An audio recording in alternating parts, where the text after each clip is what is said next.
يا سلام على الجمال، على الألوان الحلوة، والله حلوة حلوة حلوة.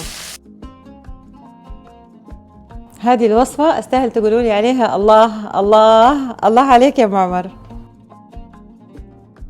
السلام عليكم ورحمة الله وبركاته، كيفكم؟ شو أخباركم؟ إن شاء الله رب كلكم تكونوا بخير وتكونوا كلكم طيبين ومبسوطين. اليوم يا جماعة أنا جدا متحمسة، حسوي لكم عقدة يمنية وحسوي لكم كمان خبز يمني، الطعم يوديكم إلى اليمن. يلا نشوف طريقتها معنا. نحط شوية من الزيت، هنحط حبة من البصل عادي مفروم بالشكل هذا،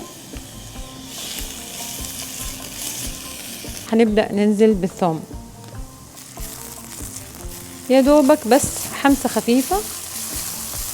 هنحط الطماطم حقتنا وملاعقة صلصة،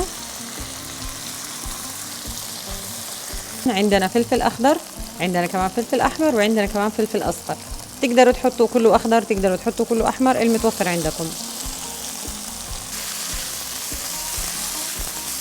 تقدروا تقلوا الجزر وتقدروا تخلوه زي كده على راحتكم.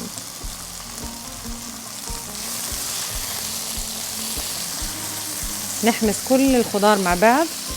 هنجيب الدجاج وهنحطه كده بالشكل هذا كده، نحطه فوقه. طيب لو ما عندكم دجاج صدور تقدروا تستخدموا دجاج كامل، ولو عندكم باقي دجاج كمان تقدروا تستخدموا.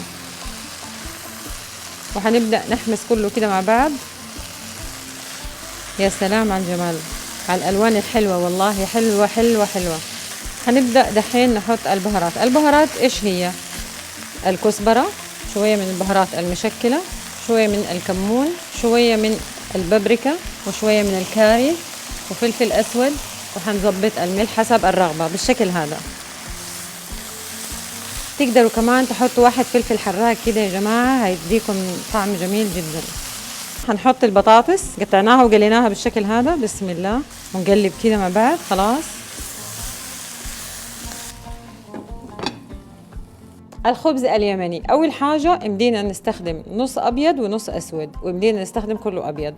طيب أنا دحين هستخدم كله أبيض. عندنا 3 أكواب من الدقيق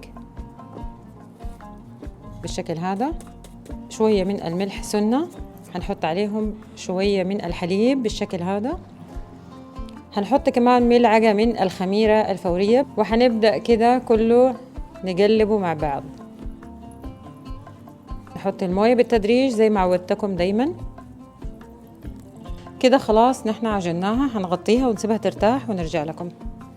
بعد لما ارتاحت فرغنا